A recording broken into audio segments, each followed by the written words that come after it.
Hey guys, it's me and B, and today I'm going to talk about what everybody's been seeing all plastered all over the place is the show, the new Netflix show, Baby Reindeer. I don't know if you're new here or not, but I recently quit my job and I'll be starting my new job on May 1st, so I have a few days off, so I binged the entire series yesterday. And I have to say, I had so many mixed emotions, mainly sadness, I think, because sadness and shock, I guess, because it turns out that this is a true story. And the guy that played the main character, I think his name is Richard Gadd, uh, it's actually about him. Like, he lived through this. Like, I couldn't believe, like, after experiencing that kind of trauma that you would want to like replay the whole thing. But of course, it's good because then it like sheds light on, these kind of things. Most people, when you hear the word stalker, you think male stalking female and not the other way around. And it was, and spoiler alert, because I'm going to be going into it. So if you haven't seen it, stop here, don't watch.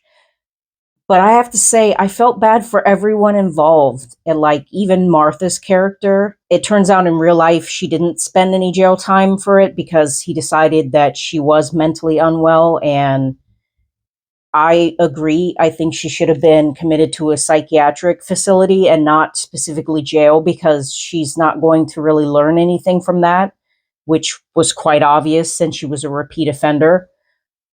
And okay, let's just break it down. Martha. I felt really bad for her. I mean, of course, she was not mentally well, does not excuse any of her actions, but that she went to such lengths and that she was so delusional in her mind. And of course, it always boils down, not always, but most of the time, to some kind of family childhood trauma. And that it, of course, in the very end explained, why she calls him baby reindeer. And it made you feel really bad for her, kind of.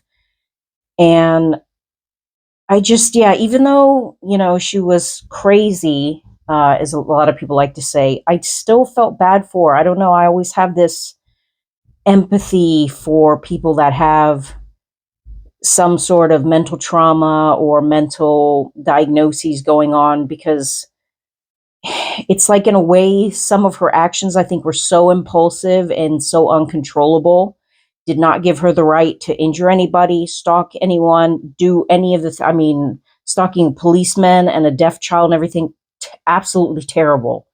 But I don't think anyone in their sound mind, like in their right mind, would choose to do these things. So that tells you that's someone that can't control their impulses. And when it comes to him and him having been, sexually abused by a male, of course, you go, oh, I kept going, why is this guy going back? Why is he going back to his abuser? And it was, of course, due to the hopes of this would get him somewhere, towards the goals of his dreams. And he just wanted it so bad that he was willing to, I guess, overlook all of that. And you just kind of get frustrated, like, why do you keep going back? Why do you keep going back? Is getting famous just that important to, like, essentially, as he did, like, start to hate himself, and it started to mess with his ability to connect with people, have sexual activity with people. I mean, it just messed him up in all kinds of ways. So then it did make sense when Martha came along and actually showed him some sort of attention, that he would kind of crave it in a sick sort of way. So I did, like I said, I just felt all around bad for everyone. And, when you see the twist that, she's been recording everything this whole time, and it's like, yeah, you should have known, like, she's a repeat offender. She's a pro. She knows what she's doing. And I would say the one part that made me like actually tear up was the part with the father where he admitted, to also being abused. And then, when he sees him off at the train station and he's, like actually waving and, good luck with the transsexual. It's kind of like, it's one of those God dad moments, but it was also so heartwarming as well, which I think we needed at this point, because the whole situation with Martha, and then, the main character, like, I kind of also like watching his stand up was so cringe. It reminded me of Joaquin Phoenix's The Joker, where it's just so cringe, and you just like, oh, you get so uncomfortable watching it because it's not funny. And, okay, everyone has their own interpretation of funny. And the sad thing is, the jokes that I thought he made that were funny, everyone kept saying they were unacceptable. So I guess that just means I have a dark sense of humor. But I think it's a show that everyone should watch, because it does play on a lot of psychological issues and problems we have nowadays, and how a lot of people feel lonely, especially with social media, and, everyone's getting their, rush, their dopamine fixes online instead of, in real life. And I honestly do think that's a big problem nowadays. I mean, I only started TikTok when I was sick, and I was literally bored out of my mind. And I was just like, okay, I need to do something. Otherwise, I'm just going to spiral into a downward depression. So it gave me something to do. And, but I mean, like nowadays, they're thinking about banning it in the US. And if they banned it here, it's like, okay, well, that was that, but there are some people that actually connect their entire lives to it. And that's where I think that's the big problem, is people don't know how to connect in real life. They only know how to do it behind a screen. And I think that's a big problem we have nowadays. Sorry, sidetracked. But I do give it, like, I would say like a 9 out of 10. It was really good. I thought it was really informative, educational for people, how you report certain things, why you report certain things. Um, and I've seen a lot of stalker cases where some people, they have to really meticulously document everything. And I think it's absolutely disgusting that, in some of these stalker cases, you have to be actually violently harmed for the police to step in and do something.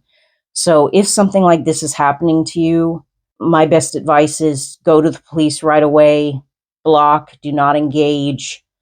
And yeah, that's pretty much all you can do. Of course, in some extreme cases, you unfortunately have to move, have to change your name, and all these things, which is really, really unfair, but it's totally worth your safety and your health and the health of those around you. I mean, your loved ones, because as you saw in this, she was like trying to dig her way into every facet of his life. I mean, his roommate, his parents, his job, everything, and or his girlfriend, which is, really, really scary. So I would say give it a watch. I did really enjoy it. I watched it all in one sitting yesterday, and I found it, yeah, very sad, but also great at the same time. And let me know in the comments if you guys have seen it. I will say the one scene where he moves out into like this flatmate situation with his college roommates or whatever. And he's like, oh, everything's great. Everything's great. What's the catch? And then the next scene is like, like this whole rave party. And you can just see he's just like completely demolished. And that literally reminded me of my old job, because I was just like, I love my job, because I did. I love my job. Everything is great. Oh, look at the babies. You get to help the parents and everything. And then literally the next scene was like management, understaffing, overworked, underpaid. Like I swear that's the first thing that popped up into my mind when I saw that scene. But yeah, I'm super excited to start my new job next week. I'm not giving up on the NICU. I will be working at another NICU, just not in the same hospital. So super psyched, super excited to meet my new team, and just to be in a good working environment. Let's just put it that way. I will miss some of my coworkers. You know who you are. You're absolutely amazing. And it's a shame that people are getting treated the way that they are getting treated there. And they shouldn't, because they are worth so much more. And they are not getting the appreciation that they deserve. But yeah, let me know in the comments if you've seen it, and if you can recommend something else that I should watch, or if you have had some kind of similar situation or anything like that. I'm really interested and would love to know.